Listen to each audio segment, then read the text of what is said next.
ជំរាបសួរអ្នកគ្រូនេះខ្ញុំឈ្មោះផនស្រីឡាចា៎ឥឡូវការបង្រៀនរបស់នាងខ្ញុំនឹងមានដូចតទៅនេះបាទសួស្តីកូនទាំងអស់គ្នាចា៎អញ្ចឹងបន្ទាប់ពីយើងបានអានហើយតើអ្វីដែលកូនបានឆ្លើយប៉ាន់ស្មានមុនហ្នឹងតើត្រឹមត្រូវអត់កូនចា៎ត្រឹមត្រូវតើអញ្ចឹងបន្ទាប់ពីកូនបានអានហើយតើកូនដឹងអត់តើថាអត្ថបទមួយហ្នឹងគេនិយាយអំពីអ្វីដែរកូនចាអញ្ចឹងអត្ថបទរបស់យើងគឺនិយាយអំពីមេរៀនទី1សាលាកុមារមេត្រីតើឥឡូវទាំងអស់គ្នាបើកទៅសៀវភៅទំព័រទី4ឃើញអត់កូននេះ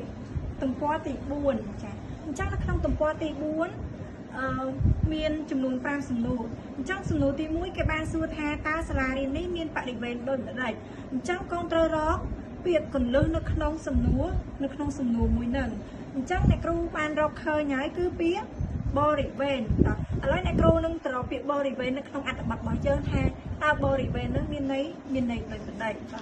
អញ្ចឹងអ្នកគ្រូរកឃើញហើយចានេះគឺបរិវេណអញ្ចឹងបរិវេណមានន័យថាធំទូលាយនិងមានរបងព័ទ្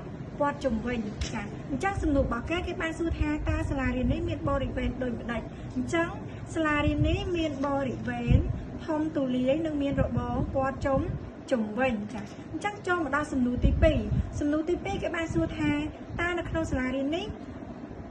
តើក្នុងទីធ្លាសាលារៀននេះមានអ្វីខ្លះតើអញ្ចឹងកូនមើលថាតើនៅក្នុងសំណួរមួយហ្នឹងតើពាក្យមួយណាជាពាក្យកន្លឹះនៅក្នុងសំណួរមួយហ្នឹងដែរកូន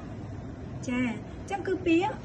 ទីធ្លាអញ្ចឹងអ្នកគ្រូនឹងទៅធ្វើការរកពាក្យទីធ្លានៅក្នុងអត្ថបទរបស់យើងថាតើវាមានន័យដូចម្ដេចចា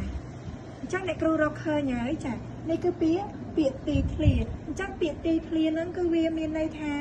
គឺជាកន្លែងមួយដែលមានដងទងជាតិសួនច្បារសួនកុមារទីលានកីឡានិងដើមឈើធំអញ្ចឹងសំណួររបស់គេបានសួរថាតើនៅ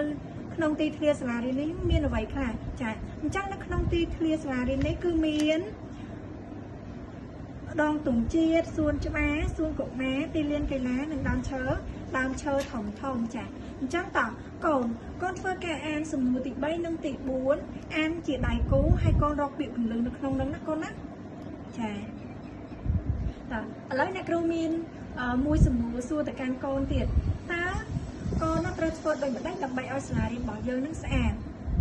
ចាអញ្ចឹងដើម្បីឲ្យសាលារៀនរបស់យើងស្អាតយើងត្រូវសម្អាតទីធ្លាសាលាក៏ដូចជាមានសណ្ដាប់ធ្នាប់និ